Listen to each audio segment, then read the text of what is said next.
잠시 한국 소식을 좀 전해드리려고 하는데요. 예. 요즘 들어서 조원진 우리 공화당 후보에 대한 대선 후보에 대한 보도들이 조금씩 이제 나오기 시작하고 있습니다. 이제 이 둘만 자꾸 보도하느냐 막 이렇게 막 난리를 쳤었는데 가끔씩 나옵니다. 아주 뜸하게. 어쨌든 저희가 좀 얘기를 봐야 되는 것이고요.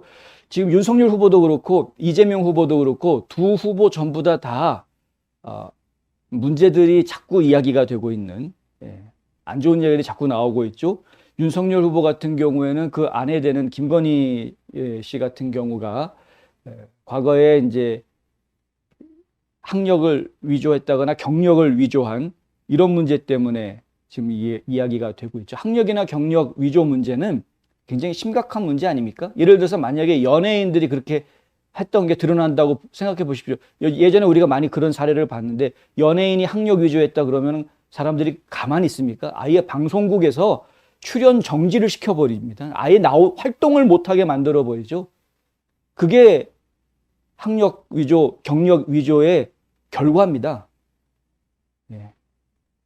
그럼 대통령의 부인, 그러니까 영부인이 될 수 있는 사람이 활동 못하게 막아버리면 그러면은 어떻게 돼야 됩니까? 대통령도 활동을 못하게 되는 것 아닙니까? 이제 이렇게 따지면은 후보 자격 없다 이렇게 가는 것이죠.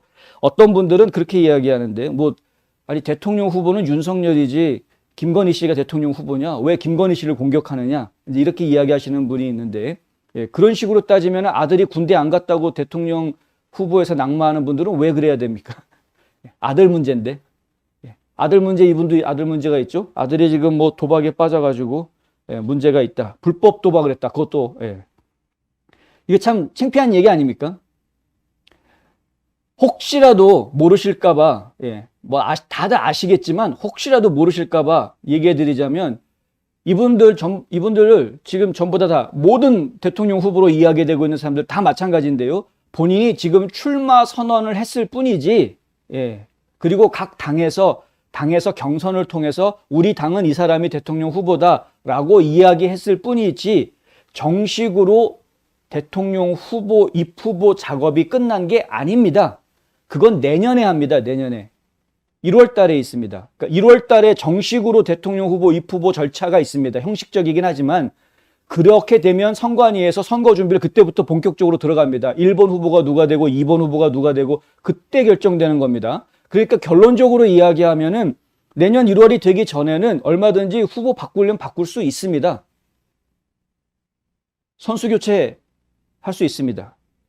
감독들이 결정해야 될 문제인지 모르겠습니다만은 어쨌든 가능합니다. 선수 교체. 만약에 선수 교체를 하기 위해서 새로운 경선을 할 시간이 없다, 예산도 없다.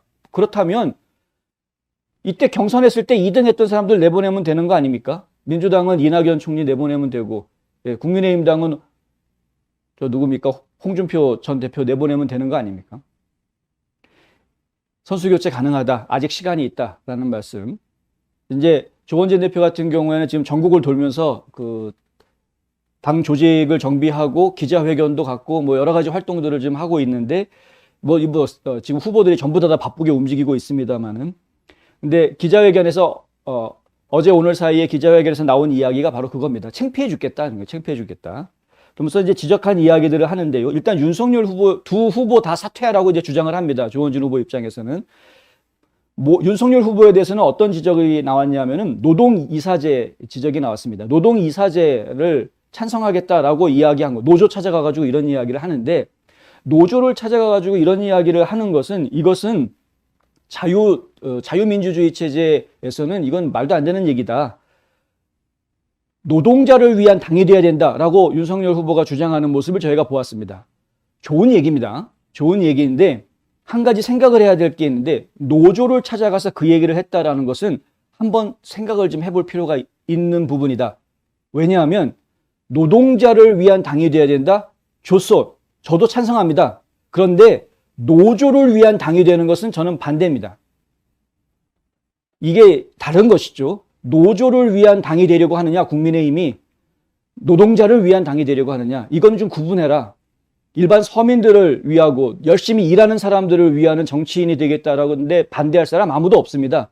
그런데 노조는 얘기가 다릅니다. 노조는. 지금 한국에 있는 그 노조들은 특히 강성노조라고 이야기하는 민노총 같은 그런 데들은 이건 노동자 그룹이라고 보기가 어렵습니다. 그들만의 이 탑을 만들어 놓고 엄청난 권력을 행사하고 있는 권력 조직이라고 봐야 되는 겁니다. 따지고 보면.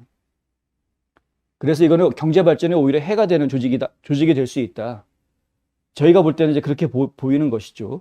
근데 지금 이제 조원진 대표가 하는 이야기가 뭐냐면 노동 이사제를 찬성한 거는 이거는 김종인 씨의 아이디어지 윤석열 아이디어가 아니다. 이런 지적을 이제 한 겁니다. 무슨 얘기냐면 이 김종인 뭐라고 제가 불러야 되는지 모르겠는데 이 김종인 씨 같은 경우에는 독일에서 젊었을 때 공부를 하면서 독일이 가지고 있는 사회경제주의, 경제사회주의 원칙을 잘 습득한 인물이기 때문에 독일의 노조가 그렇습니다. 독일 노조가 이런 걸 가지고 있죠. 그러니까 노조의 임원들이 학교의 회사의 경영진으로 참여해서 노조를 대표하는 사람이 회사 경영에 같이 참여하게끔 지금 허락을 해주고 있는 것이 이제 독일의 노조 방식인데 이렇게 되면은 결국은 노조가 노동자들을 이익을 대변하는 역할만 하는 게 아니라 결국은 회사를 살려야 노동자도 사는 것 아니냐라는 취지에서 회사의 경영에 참여함으로 해서 회사를 이해하고 결국은 노사가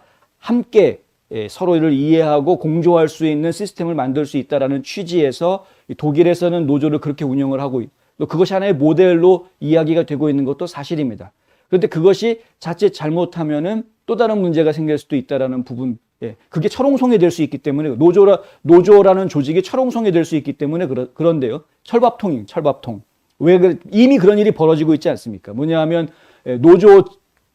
노조원들의 자녀들은 취직할 수 있지만 노조원들의 자녀가 아닌 사람들은 그 회사에 옆에 가기도 힘든, 취직하기도 힘든 뭐 이런 일들. 그래서 무슨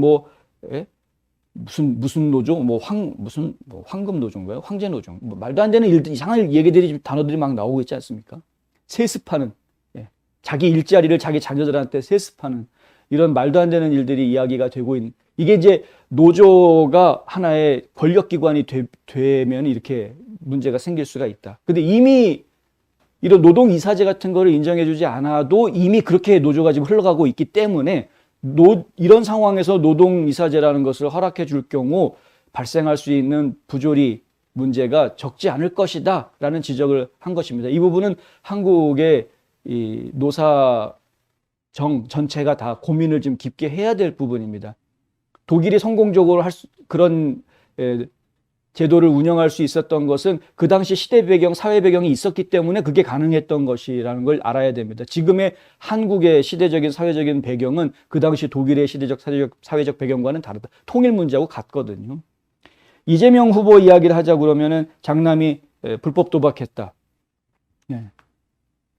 참 뭐라고 할 얘기가 없는 거죠. 그냥 깨끗하게 사표 내는 게 좋은데 깨끗하게 사표 내는 게 좋겠다.